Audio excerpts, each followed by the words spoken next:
지금부터 한 5, 6년 전에 로마 천주교회와 루터 교회가 Joint Declaration on Doctrine of Justification, 그걸 JDDJ라는 문서라고 불려지는데,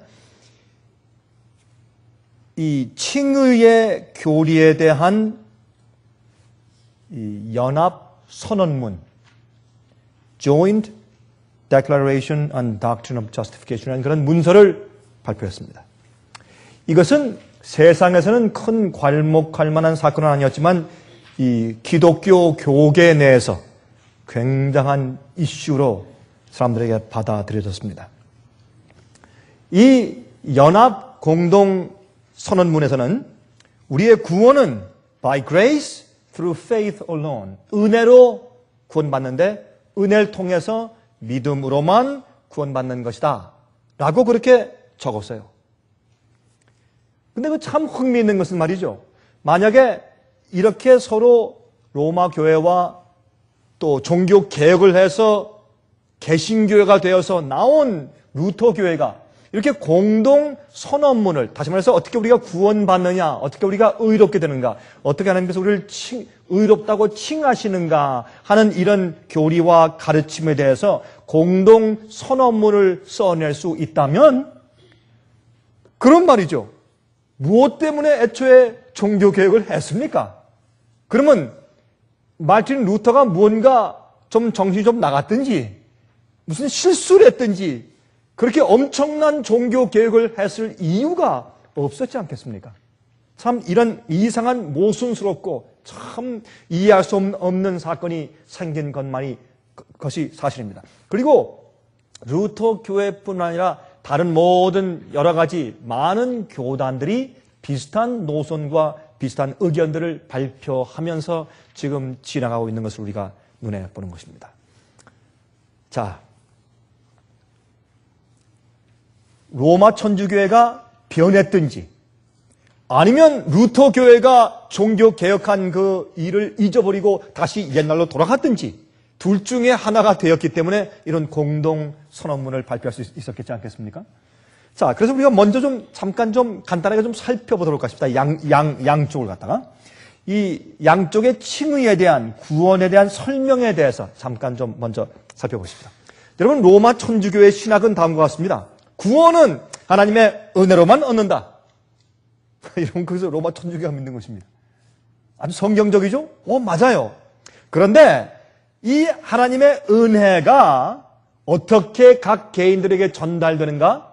그것은 우리가 개인적으로 받을 수는 없다. 이 은혜가 교회를 통해서 교인들에게 전달되고 나간다. 이렇게 믿는 것입니다. 그러나 개신교회가, 종교개혁 이후에 개신교회가 생기면서 그것이 잘못되었다. 만유 제사의 원칙, 우리가 각각 개인들이 주 앞에 직접 나가 기도하고 직접 은혜와 구원을 얻는 것이다 라고 그렇게 믿기 시작한 것입니다. 그것이 성서적이죠. 그래서 종교개혁이 필요했던 것이죠. 그러나 천주교에서는 하나님의 은혜로 구원받는 것이지만 이 은혜는 교회를 통해서만 전달된다고 가르치고 믿는 것입니다. 그래서 이 은혜가 교회를 통해서 전달되는 방법이 무엇이냐? 교회 sacraments, 교회 이 거룩한 의식들을 통해서 전달되는 것이다. 그러면 교인들이 교회에 가서, 천주교회에 가서 하나님께서 주시는 구원의 은혜를 전달받는 그 거룩한 의식들은 무엇을 말하는 것인가? 미사에 참여하는 것. 여러분, 미사에 참여하면서 떡을 받아 먹고 또 포도주를 마시고 하는 그런 것들은 여러분, 개신교에서 하는 성만찬 예식과는 전혀 근본적으로 신학이 다르고 가르침과 이해가 다른 것입니다. 실제로 미사는 예수께서 돌아가신 그 몸과 피를 실제로 내가 먹어서 주님께서 구원의 은혜를 베푸시는 것을 내가 받아서 내 몸속으로 들여오는 거룩한 예식으로 받는 것이고, 여러분, 개신교의 성만찬 예식은 예수님께서 십자가 돌아가시고 부활하신 것을, 그래서 예수님의 성품과 그의 은혜와 피를 우리가 받아들여서 구원받았다고 하는 사실을 계속적으로 상기시키기 위한 상징으로 행하는 것입니다. 전혀 차이가 있는 것입니다. 그러므로 이 하나님의 은혜가 각 교인들에게 전달되는 수단으로서 이제 가르치는 로마 천주교회의 거룩한 세크라멘트들은 미사를 드리는 것과 고해성사, 다시 말해서 신부들에게 가서 죄를 고하고 용서받는 것들, 성지 순례. 여러분 용서받을 때 내가 이런 죄를 지었으니 당신이 이것을 행하시오라는 그런 말을 받습니다. 또 성지 순례, 거룩한 것을 순례해서 공로를 받는 것, 영세 받는 것들, 마리아와 또한 성자들에게 기도하는 것들. 이러한 의식의 행위들과 선행들을 통해서, 좋은 일을 한 선행들을 통해서 하나님의 은혜의 역사가 인간에게 임하신다고 가르치는 것입니다. 그것이 천주교회의 은혜로 구원 얻는다는 가르침이옵니다. 그래서 이 첫 번의 말을 들을 때는 꼭 같은 것 같은데 그 안에 파고 들어가면 믿는 의식과 그들이 행하는 것이 전혀 다른 것을 알 수 있어요. 그래서 우리가 은혜로 구원받는다는 말이 맞다라고 믿지만은 그 은혜를 통해서 우리의 마음과 속사람이 변화된다고 또 가르쳐요. 여러분 어떤 의미에서 말이죠. 로마 천주교회가 가르치는 이 이론적인 복음은 성경에 더 가까워요. 근데 그것을 행하는 면의 신학이 달라져서 그렇죠. 그래서 우리가 믿음으로 구원받지만은 그런데 그 은혜로 구원받는 그 경험이 은혜를 통해서 우리의 마음과 속사람이 변화되어야 된다. 점점 거룩해지는 것이다. 그렇게 믿고 가르쳐요. 올바른 얘기 아닙니까? 그런데 문제는 말이죠. 그렇게 점점 은혜가 내 속에 들어와서 쌓여지고 거룩해져 가는 것이 내가 교회에서 말하는 거룩한 의식인 세크라멘트에 참여해서 그것을 행함으로 내 속에 이르러 오기 때문에, 그러므로 결국엔 결론은 무엇입니까? 공로주의가 되는 것이에요. 은혜로 구원받는다. 그런데 그 은혜는 교회를 통해서 개인들에게 이르러 온다. 그 개인적으로 은혜를 받기 위해서는 교회의 천주교회에 있는 sacraments, 거룩한 의식들을 통해서 내게 이르러 온다. 그러면 그 거룩한 의식들을 얻기 위해서 내가 무엇인가 따라서 행해야 돼요. 그것을 통해서 그 공로가 내 속에 쌓아지면서 구원이 쌓아지는 것입니다. 그래서 그것을 결국에 가서 행함으로 말미암는 의가 되고 공로주의가 되는 것입니다. 그러나 시작할 때는 우리는 은혜로 구원받는 것이다. 믿음으로 구원받는 것이다. 나중에 그 은혜가 내 속에 들어와서 나를 거룩하게 만들어야 된다 하는 그런 좋은 시작되지만은 결과에 가선 행함으로 구원받는 귀결이 되고 나중에 공로주의에 빠지게 되는 것이 천주교의 복음입니다. 그런데 어떻게? 거기에서 개혁해서 나온 루터 교회가 공동 선언문을 만들면서 우린 과거의 오해에서 우린 다 탈피해서 같이 믿는다라는 공동 선언문을 만들어서 발표하느냐 말입니다. 이것은 보통 참 예사로운 얘기가 아닙니다. 자, 그러면 루터 교회는 어떻게 믿느냐? 개신교회, 루터 교회는 천주교회에서 개혁해 나오면서 어떠한 종류의 공로도 부인합니다. 우린 은혜로만 구원받는다. 구원은 선물이다. 믿음으로 구원의 선물을 받는 것이다. 칭의는 위로부터 오는 것이다. 내 속에서 칭의를 받거나 이룰 수 있는 아무런 것도 없다. 칭의는 위로부터 밖에서 오는 것인데 내 속 안에서 일어나는 일이 아니라고 말한 것입니다. 다시 말해서 로마 천주교회의 공로주의와 행위주의와 또 쌓아가는 주의에 대해서 이제 항거가 일어나면서 이쪽에서 너무 또 저쪽으로 가버린 것이에요. 여러분 자유주의에서 너무 극보수에서 자유주의로 가다 보면 극자유주의로 갈 가능성이 많이 있어요. 그래서 우리는 항상 말씀을 이해하고 우리 그리스도인 생활을 경험할 때 항상 중도에서 잘 밸런스를 맞춰서 성서적으로 이해하고 그 논리를 이해하고 경험을 하는 것이 아주 중요한 것입니다. 그래서 성경이 있죠? 안 그러면 성경을 왜 주셨어요? 예수님을 믿어라 그러면 그만이지. 성경을 주시고 신학은 하나님에 대해서 연구하는 학문이 신학이에요. 그럼 오늘날 신학은 사람들에게 어떻게 해요? 잘못된 것을 가르치거나 아니면 형식주의에 빠지게 만들고 이론주의에 빠지게 만들고 철학에 빠지게 만들기 때문에 오늘날 신학은 위험한 것으로 우리가 보는 것입니다. 그러므로 여러분 이제 루터 교회에서는 개혁해 나오면서 좀 지나치게 갔어요. 구원은 선물이고 칭의는 위로부터 밖에서부터 오는 것이고 내 속에서 일어난 일이 아니라고까지 믿기 시작했습니다. 그렇게 했는데 또 조금 더 보십시다.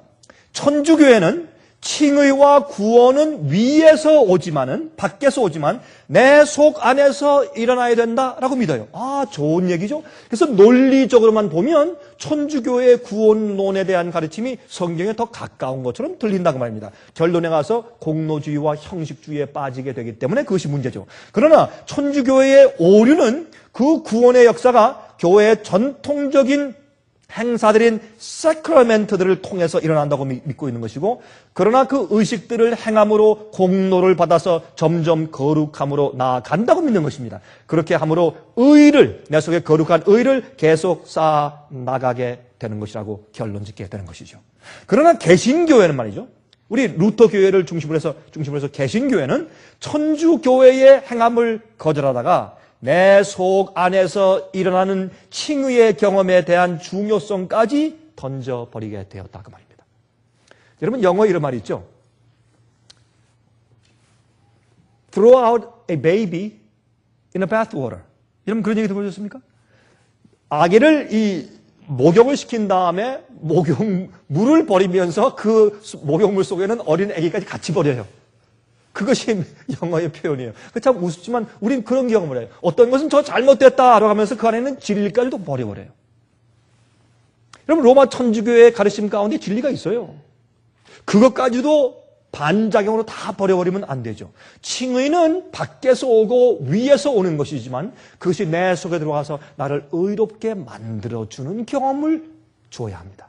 그렇지 않으면 그것은 칭의가 아닙니다. 그래서 구원은 창조입니다. 구원은 하나님께서 창조하시는 것인데, 구원은 선물로 주시는 것이고 은혜로 베푸는 것이고, 그 은혜를 우리가 믿음으로만 받는 것이에요. 내 속에서 이룰 수가 없고 내 속에서 만들 수가 없지만, 그러나 그 은혜가 내 속에 들어오면 그 은혜 자체는 하나님의 창조의 능력과 파워이기 때문에 내 속에서 새로운 마음을 창조하신단 말입니다. 그럼 위에서 나를 너는 의롭다라고 인정하고 그렇게 선포하실 때는 내 속에 그 은혜의 성령의 능력이 나를 새로운 마음을 주시고 새로운 사람으로 다시 재창조해 주시는 것을 우리는 믿는 것입니다. 그러므로 우리는 사실 로마 천주교회와 오늘 좀 멀리 나간 개신교의 가르침을 잘 조화 있게 성경적으로 받고 믿어야 할 것입니다. 이것을 이렇게 가르친 분이 누구냐면 요한 웨슬레입니다.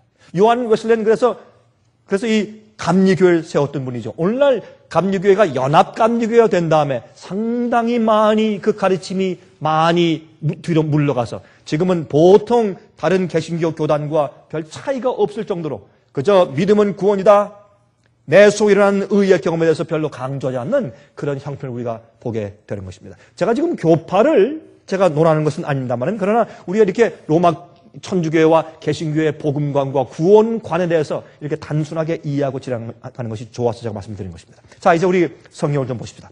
예레미야 31장입니다. 예레미야 31장 32절과 33절에 있는 말씀을 좀 보십시다. 예레미야 31장 32절과 33절에 다음과 같은 말씀이 있습니다. 이는 이스라엘 자손과 유다 자손이 모든 악을 행하여 내 노를 격동하였음이라. 31장입니다. 제가 잘못 읽었습니다. 예레미야 31장 32절 33절. 나 여호와가 말하노라. 이 언약은 내가 그들의 열조의 손을 잡고 애굽 땅에서 인도하여 내던 날에 세운 것과 같이 아니할 것은 내가 그들의 남편이 되었어도 그들이 내 언약을 파하였음이라. 나 여호와가 말하노라. 그러나 그날 후에 내가 이스라엘 집에 세울 언약은 이러하니 곧 내가 나의 법을 그들의 속에 두며 그 마음에 기록하여 나는 그들의 하나님이 되고 그들은 내 백성이 될 것이라. 자, 여기 보니까 하나님께서 당신의 백성을 구원하시되 어떻게 해요? 은혜로만 싸서 구원하는 것이 아니라 그 은혜가 그들 속에 들어가서 그들 마음속에 당신의 법을, 율법을, 계명을 기록해 주셔서 그 계명대로 사는 자로 만들어 주신다는 말씀을 하세요. 이것이 새 언약이에요. 새 언약입니다. 여러분, 옛 언약과 새 언약은 똑같습니다. 그 조건이 같습니다. 우리가 순종하면 살고 불순종하면 죽는 것입니다. 그러나 옛 언약은 내가 지키겠습니다 했지만 지킬 수가 없는 상태에서 지키겠습니다 했어요. 거듭나지 않았어요. 그러므로 옛 언약은 그 주님의 언약을 지킬 수 있는 태도가 없는 것을 말하는 것이에요. 새 언약은 주님의 계명을 지킬 수 있는 태도가 바뀌었어요. 거듭났어요. 새로운 마음이 생겼어요. 그것이 새 언약입니다. 우리 마음 가운데 당신의 계명을 우리 마음과 생각에 적어주시는 것을 말하는 것입니다. 내가 법을 그들의 속에 두며 그 마음에 기록할 것이라고 말씀했어요. 그래서 그들은 내 백성이 되고 내가 너희 하나님 될 것이라. 이것이 계명을 주기 전에 시내산에서 말씀하신 것입니다. 출애굽기 19장이죠. 너희가 내 규례와 내 계명을 지키면 나는 너희를 세상에서 거룩한 나라가 되게 할 것이고 나는 너희는 내 백성이 되고 나는 너희의 하나님 될 것이라고 말씀하신 바로 그 언약이죠. 그래서 옛 언약과 새 언약입니다. 태도가 달라진 것이에요. 품성이 달라지고 우리의 이해가 경험이 달라진 것을 말하는 것입니다. 에스겔 36장 23절부터 28절까지 보겠습니다. 에스겔 36장 23절부터 28절까지 보시면 열국 가운데서 더럽힘을 받은 이름 곧 너희가 그들 중에서 더럽힌 나의 큰 이름을 내가 거룩하게 할지라 내가 그들의 목전에서 너희로 인하여 나의 거룩함을 나타내리니 열국이 나를 여호와인 줄 알리라 주 여호와의 말이니라. 내가 너희의 악한 생활과 너희의 불순종과 너희 타락한 생활과 너희의 거듭나지 않은 생활 때문에 내 이름이 욕되게 되었어. 그러나 내가 너희를 새 언약을 통해서 변화시킨 다음에 재창조한 다음에 온 세상에 내 더럽혀진 이름을 다시 거룩하게 회복시키겠다. 그 말씀이에요. 24절 내가 너희를 열국 중에서 취하여 내고 열국 중에서 모아 데리고 고토에 들어가서 맑은 물로 너희에게 뿌려서 너희로 정결케 하되 곧 너희 모든 더러운 곳에서와 모든 우상을 섬김에서 너희를 정결케 할 것이며 또 새 영을 너희 속에 두고 이게 새 언약이죠. 새 마음을 너희에게 주되 너희 육신에서 굳은 마음을 제하고 부드러운 마음을 줄 것이며 또 내 신을 너희 속에 두어 너희로 내 율례를 행하게 하리니 너희가 내 규례를 지켜 행할지라 내가 너희 열조에게 준 땅에 너희가 거하여 내 백성이 되고 나는 너희 하나님이 되리라. 이것이 새 언약입니다. 이것이 내 법을 너희 마음 가운데 기록하고 새 마음을 주고 새 영을 주겠다. 이것이 새 언약에 대한 기록인데 이것이 이미 구약 성경에 기록되어 있는 것을 우리가 볼 수 있다고 말입니다. 우리 마음을 더러운 것에서 깨끗하게 이제 만드시는 그런 새 창조의 경험인 것을 우리가 봅니다. 여러분 세상에 말이죠. 요즘에 종교들 가운데 가장 인기 있는 종교가 뭡니까? Self-improvement 종교예요. 자기 개발의 종교. 그렇죠? 어떻게 하면 긍정적인 사고방식을 통해서 하나님 없이도 내 마음 가운데 긍정적으로 살면 돈을 잘 벌고 출세하고 성공하고 비즈니스가 잘 되고 남들에게 인정받고 하는 self-improvement 종교. 자기 개발의 종교. 그렇죠? 그것을 가르치면 참 인기가 있어요. 여러분 왜 그런지 아세요? 궁극적으로 하나님의 뜻과 주님의 명령에 나를 굴복해서 다 따라갈 필요가 없어요. 왜요? 그건 부담되기 때문에.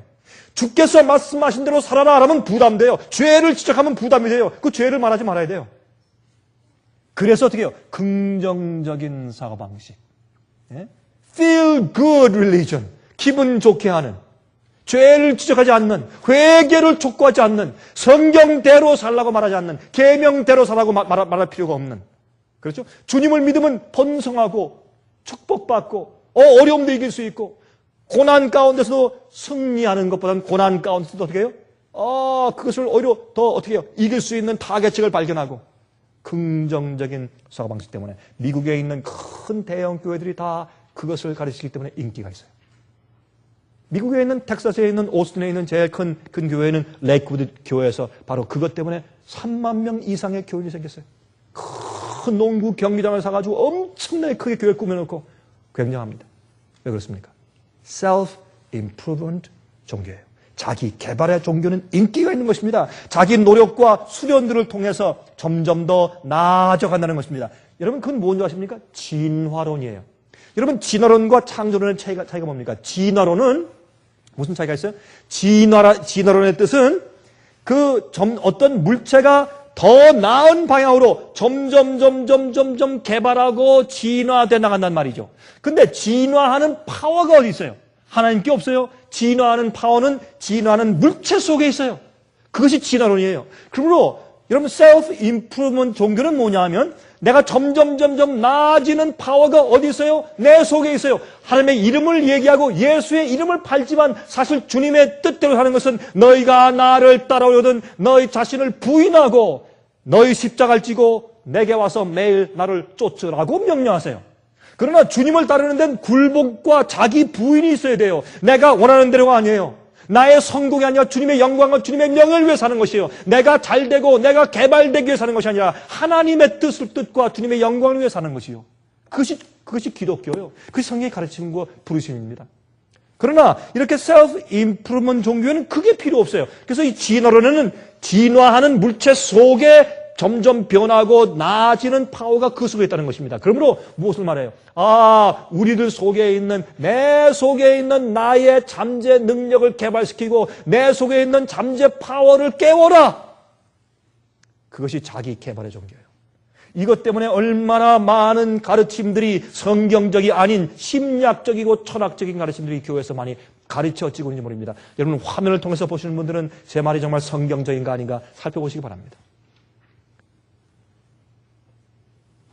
그러므로 죄도 점점 오늘 하나, 내일 두 개, 그 다음에 또 하나 이렇게 점점 죄도 서서히 조금씩 없애 나간다고 하는 것입니다. 우리가 점점 진화하는 것처럼 점점 개발해서 나아진다는 것입니다. 물론 성화에 우리의 인격이 점점 성장하는 과정이 있습니다. 그럼 우리가 구원받고 칭의 의롭게 되는 경험은, 거듭나는 경험은 그것이 아니에요. 점점 내가 개발되는 것이 아닙니다. 자기가 자기를 구원할 수 있다고 가르치는 것과 마찬가지예요. 그러면 여러분, 그래서 큰 교회들이 이런 가르침으로 지금 인기를 끌고 있습니다. 왜요? 자기의 굴복과 자기의 희생과 자기의 부인, 자기 자신의 부인이 필요가 없어요. 그렇게 할 필요가 없어요. 예수 믿으면 축복받으면 되니까. 그래서 여러분, 성경의 맨 마지막 책인 요한계시록과 마지막 부분에 요한계시록 14장에 가서 18장에 가서 하늘에 천사가 내려오는데 빛으로 온 땅이 환해지는데 무슨 말을 합니까? 복음을 가지나요, 복음을. 요한계시록 14장에는 이 복음을 영원한 복음을 가지고 온다고 설명해요. 영원하다 무슨 뜻이에요? 성경에서 영원하다는 뜻은 변치 않는다 그런 말이에요. 내가 당신을 영원히 사랑합니다. 무슨 뜻이에요? 내 사랑은 영원히 변치 않습니다. 그런 뜻이에요. 그리고 영원한 복음은 변질되지 않은 복음, 옛날 에덴 동산에서 말씀하신 복음과 예수께서 오실 때까지 변치 않고 똑같은 복음을 말하는 것입니다. 그러므로 마지막 시대에 이렇게 잘못된 가르침으로 교회가 혼돈될 것을 아시고 마지막 시대는 영원한 복음을 가르쳐야 된다고 경고하시는 기별이 요한계시록 마지막에 기록되어 있는 것입니다. 그러므로 하나님의 구원은 진화가 아니라 창조입니다. 마음을 변화시키는 것입니다. 우리의 육체적인 타락한 마음을 가지고 순종하려고 한다고 할 수가 없어요. 여러분, 아무리 해보십시오 되는가? 아무리 내가 저 사람 미워하지 말아야 할 텐데, 내가 이러지 말아야 할 텐데, 아무리 씩씩하면서 아무리 해서 보십시오 되는가? 그 다음날 또 그래요. 그 다음날 또 그렇고 절대로 우리는 우리의 죄의 본성에서 나오는 뿌리를 제거할 수가 없어요. 구원은 그렇게 얻는 것이 아닙니다. 하나님께서 은혜로 내 속에 오셔서 나를 고쳐주셔야 합니다. 재창조해 주셔야 합니다. 우리가 애를 쓰면 애를수록 우리가 애를 쓰는 것이 나중에 죄로 더 드러나는 것을 알 수 있어요. 이것이 로마서 7장이에요. 우리가 아무리 애를 써도 점점 선을 행하려고 애를 써도 점점 더 악이 나온다. 그것이 로마서 7장에 있는 사도 바울의 간증이고 절규요. 그럴 때 누가 하세요? 하나님의 아들 예수께서 내 속에서 하세요. 그 일을. 그것이 로마서 8장 얘기예요. 시편 51장 9절부터 13절에 그러므로 말씀하기 이렇게 말씀했어요. 주의 얼굴을 내 죄에서 돌이키사 내 모든 죄악을 도말하소서. 하나님이여 내 속에 정한 마음을 창조하시고. 이게 구원입니다. 하나님이시여 난 할 수가 없습니다. 주님 내 마음 가운데 정한 마음을 창조해 주시고 고쳐주시고 아니 창조해 주시고 내 안에 정직한 영을 새롭게 하소서. 나를 주 앞에서 쫓아내지 마시며 주의 성실을 내게서 거두지 마소서. 주의 구원의 즐거움을 내게 회복시키시고 자원하는 심령을 주사 나를 붙드소서. 그리하면 내가 범죄자에게 주의 도를 가르치리니 죄인들이 주께 돌아오리이다. 이것이 구원입니다, 여러분. 이것이 시편을 쓴 다윗의 고백이었습니다. 주님이시여 내 속에 정한 마음을 새로 만들어주지 않으시면 지금 현재 이런 상태에서 내가 의를 행할 수 없고 의롭게 될 수가 없습니다. 그렇게 말했습니다. 히브리 10장 16절부터 18절에 말씀하기를 주께서 말씀하시되 그날 후로는 저희가 세울 언약이 이것이라 하시고 내 법을 저희 마음에 두고 저희 생각에 기록하리라 하신 후에 또 저희 죄와 저희 불법을 내가 다시 기억지 아니하리라 하셨으니 이것을 사하셨은즉 다시 죄를 위하여 제사 드릴 것이 없느니라. 예수님의 피를 흘리심 이후에 정죄가 없다고 말해요. 이거 말씀하기를 이것을 사하였은즉 다시 죄를 위하여 제사 드릴 것이 없다. 우리를 용서하실 때 너무 철저히 용서하시고 또한 우리 마음 가운데 의로운 마음을 주시고 거듭나게 하시기 때문에 주님께서 더 이상 용서해 줄 것이 없어요. 그렇게 했기 때문에 새롭게 창조했으니까. 아니, 주님께서 우리 마음을 새롭게 창조하실 때 주님의 창조는 완전합니까? 완전해요. 주님께서 창조하신 다음에 거기 보탤 것이 있어요? 보탤 것이 없어요.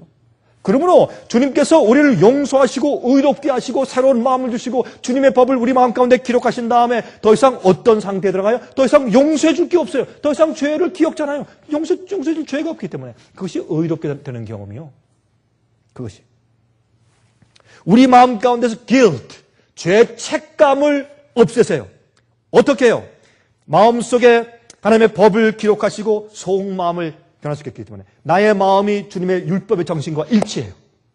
그렇죠? 주께서 내 마음 가운데 도둑질하고 남을 미워하고 간음하고 탐내고 우상을 좋아하고 돈을 사랑하고 하는 그런 마음 말고 하나님의 예수님의 거룩한 마음을 내 마음 가운데 심어주셨어요. 물론 그것이 어린아이처럼 태어났기 때문에 점점 성장하고 나가야 되지만 그러나 그 질이 같아졌어요. 그 질이 양은 발전해야 되겠지만 그래서 그런 예수의 마음이 내 속에 들어왔고 내 마음이 변화받고 거듭났기 때문에 그래서 주님의 계명의 원래 사랑의 정신과 일치가 되었어요. 그러므로 어떻게 해요? 내 마음 가운데 죄책감이 더 이상 없어. 내 마음속에 계명을 범치 않으니까. 이것이 거듭남이고 이것이 구원은 창조인 것입니다. 그러므로 이것이 바로 성경이 가르치는 구원의 도리입니다. 우리 마음 가운데 하나님께서 새롭게 창조하시는 역사 때문에 그래서 우리 마음이 예수의 마음을 받았고 너희 안에 이 마음을 품으라 곧 그리스도 예수의 마음이니 우리가 예수의 마음을 받았기 때문에 우리가 이 주님의 하나님의 계명과 일치된 정신을 갖게 되었기 때문에 그때는 죄책감이 사라져요. 죄책감이 주님께서 내가 계속 죄를 짓고 있으면 아무리 십자가의 보혈로 내 마음이 씻었다고 할지라도 죄책감이 있어요. 여러분들이시요. 화면 통해서 보시는 분들도 여러분이 아무리 예수님을 오래 믿어왔을지라도 여러분이 계속 어떤 죄를 습관대로 계속 짓고 있는 한 아무리 예수를 믿고 아무리 찬송을 부리고 기도하고 아무리 좋은 일을 많이 하고 헌금을 드렸다고 할지라도 여러분 마음가운데 죄책감이 있죠. 여러분 죄책감이 있어요. 그건 부인할 길이 없어요. 죄책감이 없다면 그것은 무뎌진 화인맞은 양심이요. 완악해진 양심이요. 어떻게 죄를 계속 짓고 있는데 죄책감이 없어요. 그러면 예수를 믿고 구원받고 용서받은 자들에게 왜 죄책감이 있어요? 마음 가운데 죄의 동기가 있기 때문에 그래요. 그것이 예수의 피의 보혈로 씻음바 되지 못했기 때문에 예수님의 구원의 창조의 경험이 내 마음 가운데 없기 때문에 진실도 거듭나고 나를 주 앞에 굴복한 경험이 없으니까 죄책감이 있어요. 평화가 없어요. 용서의 즐거움과 기쁨이 없는 것입니다. 그러므로 히브리 10장 22절에 말씀하기를 우리가 마음의 뿌림을 받아 양심의 악을 깨닫고 몸을 맑은 물로 씻었으니 참 마음과 온전한 믿음으로 하나님께 나아가자. 예수님의 피의 보혈로 우리 마음을 씻었어요. 그렇죠? 양심의 악을 깨달았어요. 그리고 맑은 물로 씻었어요. 침례받았어요. 그 다음에 참 마음과 무슨 말이에요? 거듭난 마음, 진짜 참 깨끗해진 마음과 의롭게 된 칭의된 마음과 또 온전한 믿음으로 하나님께 나아가자. 마음으로 예배하는 것이죠. 마음으로. 히브리 9장 14절에 말씀하기를 9장 14절 하물며 영원하신 성령으로 말미암아 흠없는 자기를 하나님께 드린 그리스도의 피가 어찌 너희 양심으로 죽은 행실에서 깨끗하게 하고 살아계신 하나님을 섬기게 못하겠느냐? 어떤 사람은 묻습니다. 아유 목사님 어떻게 그런 경험이 우리한테 필요합니까? 우리는 죄인들이고 죄의 본성으로 태어날 때부터 죄인이기 때문에 죄를 짓는 것은 자연히 생기는 것이고 우린 죄의 공장입니다. 자연히 말하고 행동하는 것은 자연히 죄를 생산하게 되어 있습니다. 어떻게 우리가 이런 생활을 살 수 있습니까? 그러나 성경은 말하기를 너희 양심으로 죽은 행실에서 깨끗하게 하고 살아계신 하나님을 섬기게 못하겠느냐? 무엇이? 예수의 피가. 우리가 예수님의 십자가를 가만히 바라보면 우리가 감동을 받아서 죄의 그 악함이 나가요. 주님께서 예수의 마음을 우리 마음 가운데 창조하시고 만들어주게 돼 있어요. 그것이 구원이에요. 구원은 창조입니다. 구원은 뜯어 고치는 것이 아니에요. 구원은 살짝 무엇을 뒤집어 쓰는 가면을 쓰는 것이 아니에요. 구원은 내 마음에 주님의 하늘의 거룩한 마음을 창조해 주는 것이요. 그 경험이 우리에게 항상 있을 것이요. 그것을 잊어버리면 또 주 앞에 기도하고, 잊어버리면 주 앞에 또 나가서 굴복하고, 십자가에 자주 가서 우리 마음 가운데 재창조된 마음이 있는가를 확인해야 할 것입니다. 그래서 사도 바울은 나는 날마다 죽는다고 말하는 것입니다. I die daily. 나는 매일마다 죽는다. 그렇게 그는 고백한 것입니다. 이것이 새 언약이에요. 새로운 언약. 여러분, 예수님께서 소경을 고치셨을 때 내가 네 눈을 떠서 보게는 해주었는데 아마 좀 안경이 필요할 거다. 그러니까 저기 어디 가니까 무슨 안경집 참 요새 싸게 세일한다고 하더라. 그래서 안경을 좀 맞춰라. 그러겠습니까? 아닙니다. 예수 고치셨으면 완전했어요. 절름발이가 어떻게 해요? 고친 다음에 가끔 목발을 짚었다? 그런 말이 없어요. 앉은뱅이를 38년 동안 들어놓는 그 병잘, 주님께서 어떻게 해요? 일어나서 걷게 하신 다음에 그다음부터 그가 클러치를 가지고 걸었더라. 그런 말이 없어요. 주께서 고치시고 권하시면 온전한 것이요. 그런 경험이 우리 마음 가운데 생겨야 할 것입니다. 1220 비전이에요. 정확한 그런 비전 가지고 소경이 다녔어요. 그래서 유다서 24절과 25절에 말씀하기를 능히 너희를 보호하사 거침이 없게 하시고 너희로 그 영광 앞에 흠이 없이 즐거움으로 서게 하실 자 곧 우리 구주 홀로 하나이신 하나님께 우리 주 예수 그리스도로 말미암아 영광과 위엄과 권력과 권세가 만고 전부터 이제와 세세 있을지어다. 아멘. 그랬어요. 다시 말해서 이런 일을 점과 흠이 없이 하나님께 설 수 있게 예수님을 통해서 하신다. 그렇게 찬송을 불렀어요. 한 부인이 암에 걸렸습니다. 지금까지 잘못 먹은 나쁜 음식들과 잘못 먹은 좋지 않은 드링크들을 다 회개하고 개혁하고 끊었어요. 장로들을 불러다가 기름을 바르고 안수하며 하나님께 기도했습니다. 그래도 병이 안 나요. 내 마음에 무슨 문제가 있는가 살폈습니다. 내가 11조를 밀려서 바치지 않았는가? 회개하고 11조를 다 바쳤습니다. 내가 또 무슨 다른 죄가 있는가? 살폈어요. 내가 사람들을 잘못 취급했는가? 살폈습니다. 그런데 암이 낫지 않은 것입니다. 그러는 도중에 이 여인이 간증하는 얘기를 제가 직접 제 귀로 들었습니다.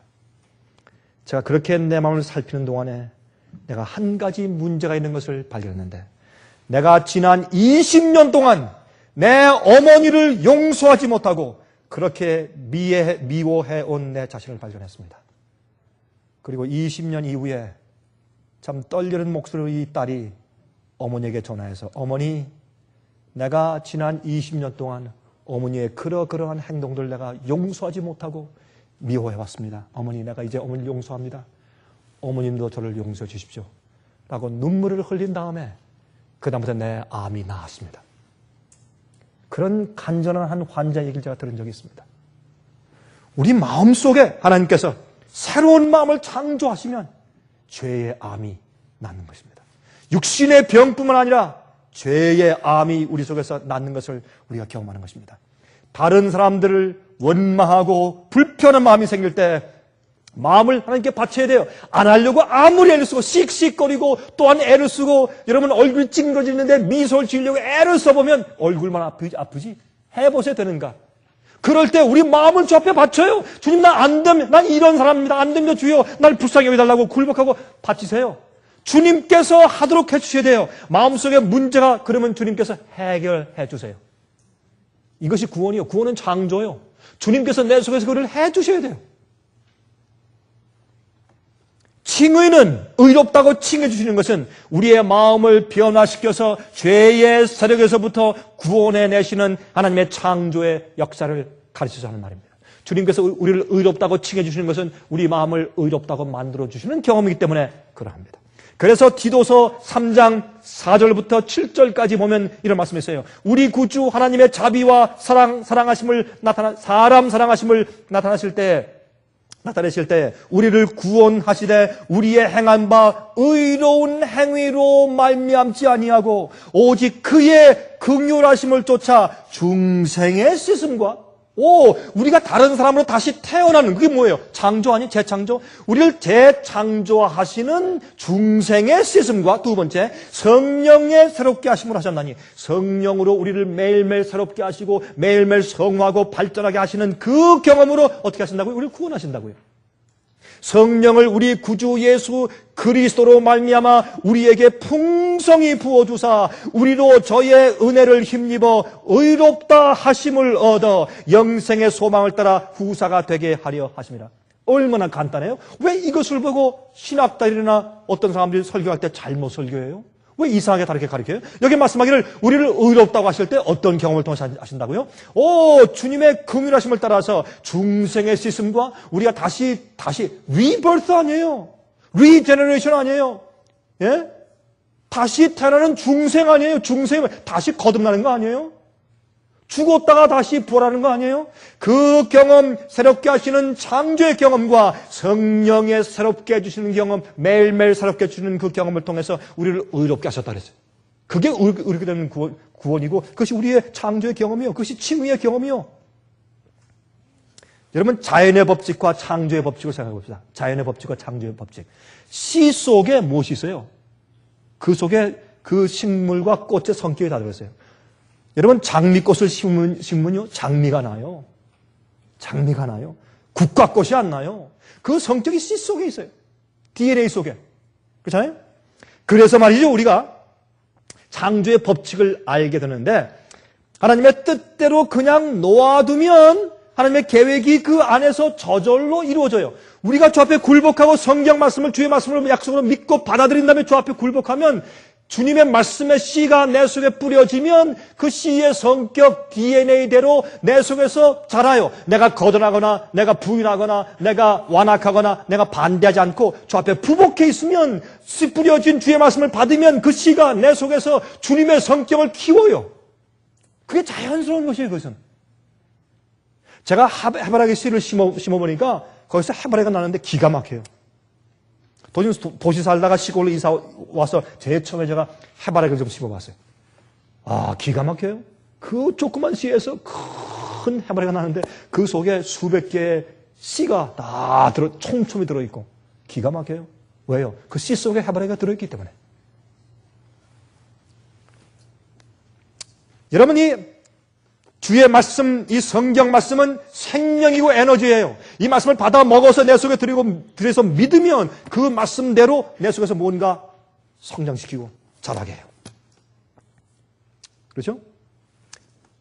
여러분, 포도나무는 창조되기를 다른 나무에 기대해서 빙빙 돌면서 이렇게 꽈서 이렇게 오르며 자라도록 그런 성격을 넣어뒀어요. 그러니까 포도를 심을 때 반드시 지주를 심어 옆에 놔줘야지 안 그러면 포도가 자랄 수 없어요.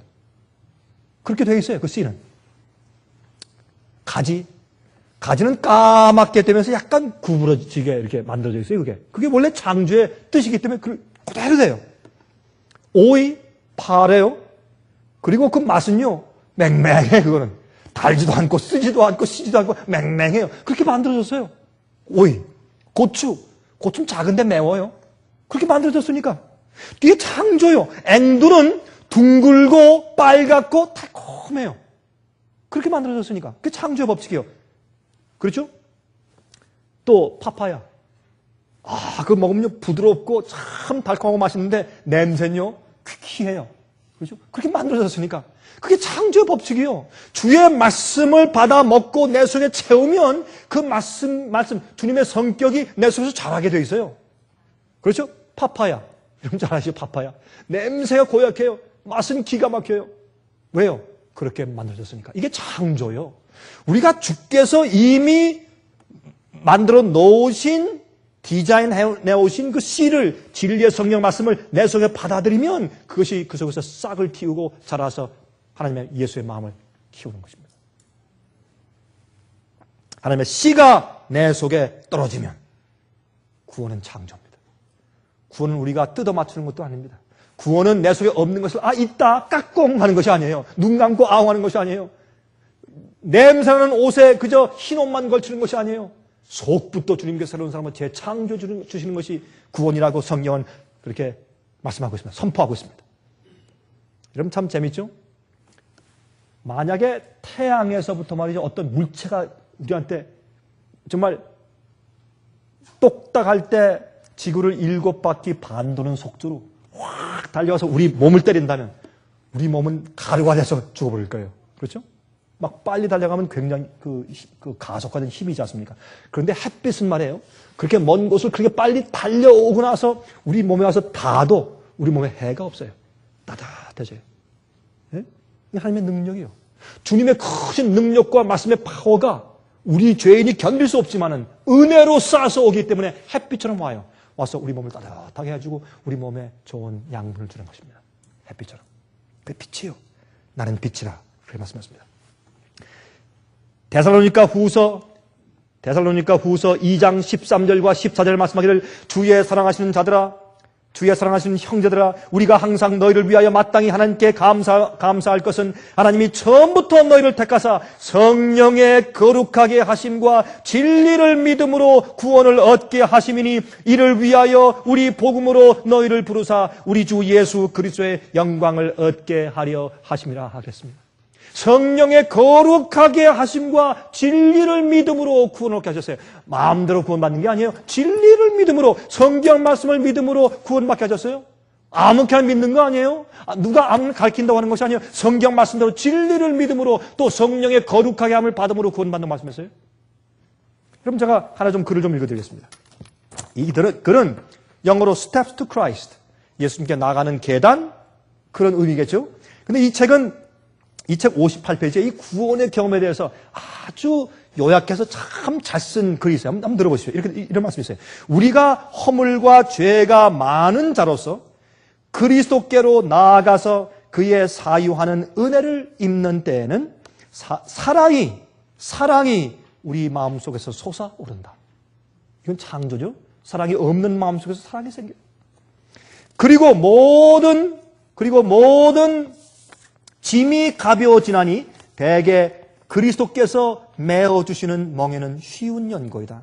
의무는 즐거움이 되고 희생은 기쁨이 된다. 전에 흑암으로 덮였던 길이 의로운 햇빛으로 환하여질 것이다.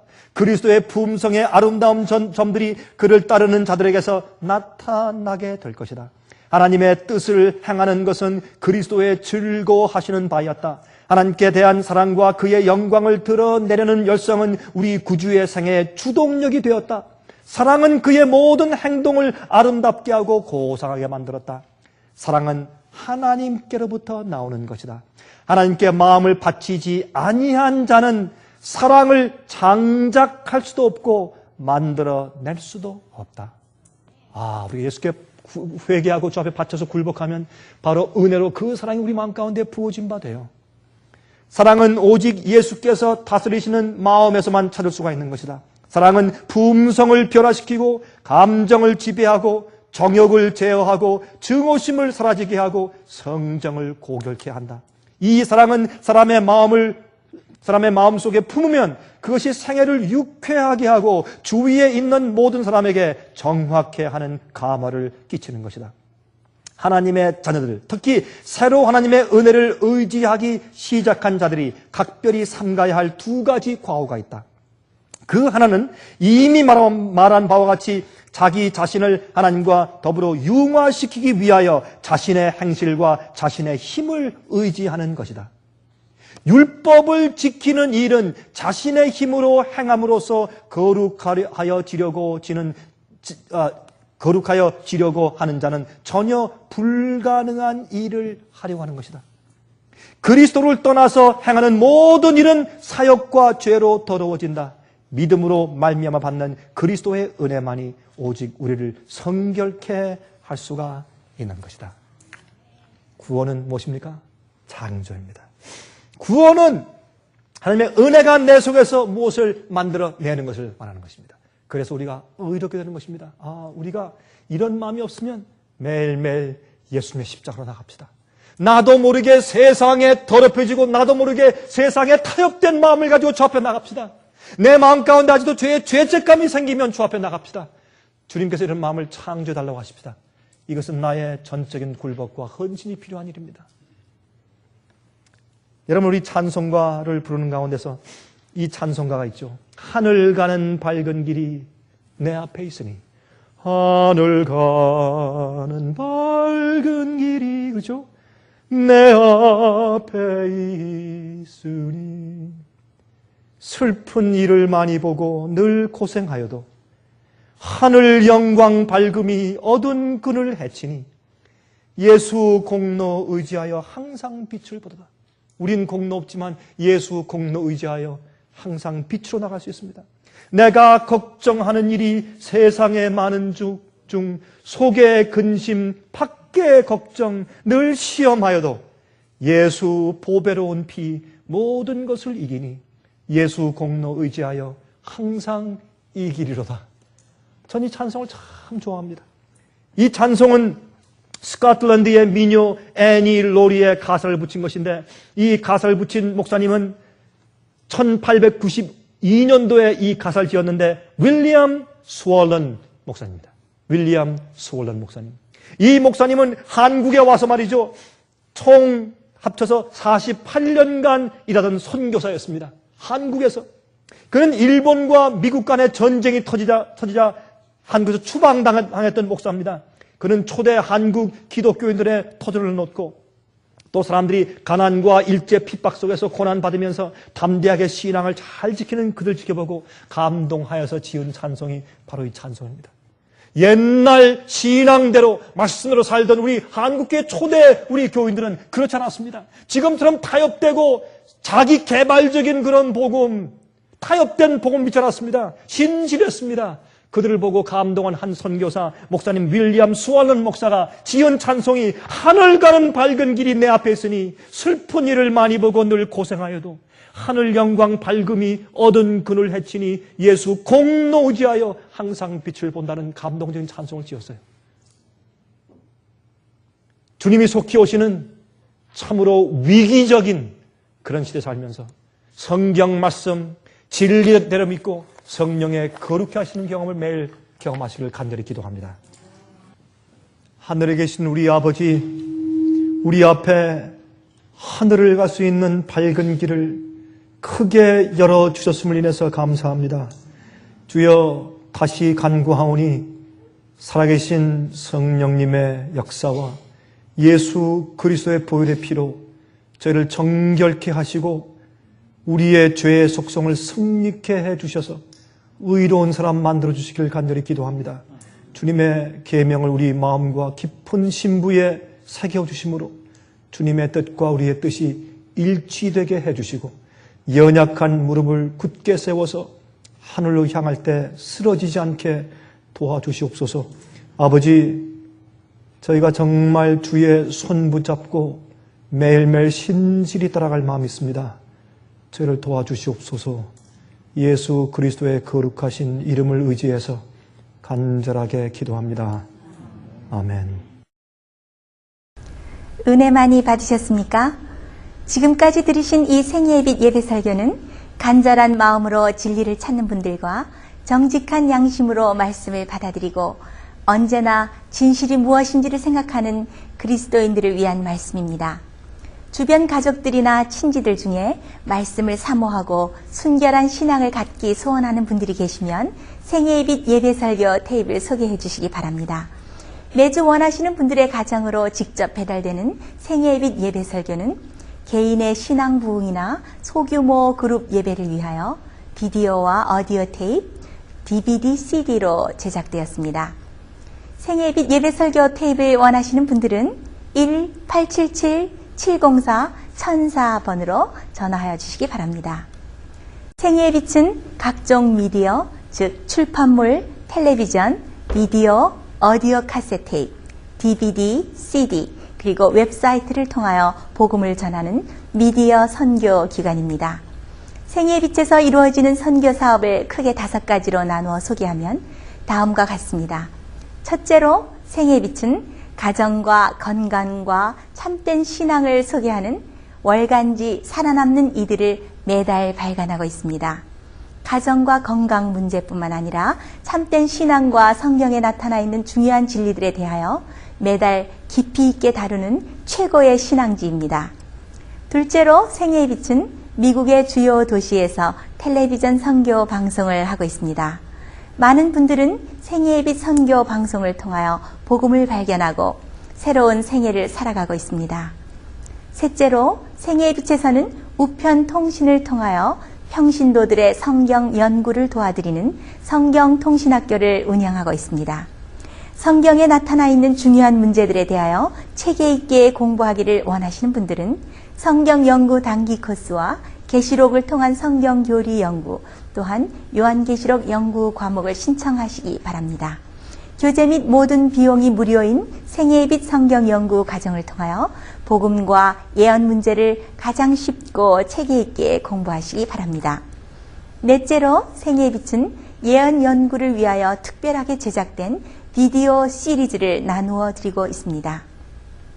성경 구약과 신약의 대표적 예언서인 다니엘서와 요한계시록을 처음부터 마지막까지 자세하게 해설해 드리는 예언 연구 비디오 시리즈를 통하여 많은 분들이 성경과 미래에 대한 새로운 시야를 가지고 살아가게 되었습니다. 마지막 시대의 복음과 비밀이 담겨져 있는 다니엘과 요한계시록 비디오 시리즈를 신청하셔서 새로운 영적 부흥을 체험하시기 바랍니다. 다섯째로 생애의 빛은 강병국 목사님의 예배 설교가 담겨져 있는 비디오와 오디오 테이프, DVD나 CD를 원하는 모든 그리스도인들에게 나누어 드리고 있습니다. 매주 생애의 빛 예배 설교 테이프를 받기 원하시는 분들은 생애의 빛으로 연락하여 신청하여 주시기 바랍니다. 끝으로 생애의 빛 선교 사업에 대해서 좀 더 자세하게 알기 원하시는 분들은 웹사이트 www.sostv.net를 방문하시기 바랍니다. 생애의 빛 웹사이트에는 지금까지 나온 모든 월간지와 비디오 테이프과 텔레비전 방송물들을 누구나 무료로 보실 수 있도록 준비되어 있습니다. 지금까지 소개해드린 생애의 빛 선교 교재들 중에서 원하시는 책자나 테이프 있으시면 무료 전화 1877-704-1004번으로 신청하여 주시기 바랍니다. 미국 동부 시간으로 월요일부터 금요일까지 9시에서 5시 사이에 전화해 주시기 바랍니다. 그럼 다음 시간까지 안녕히 계십시오.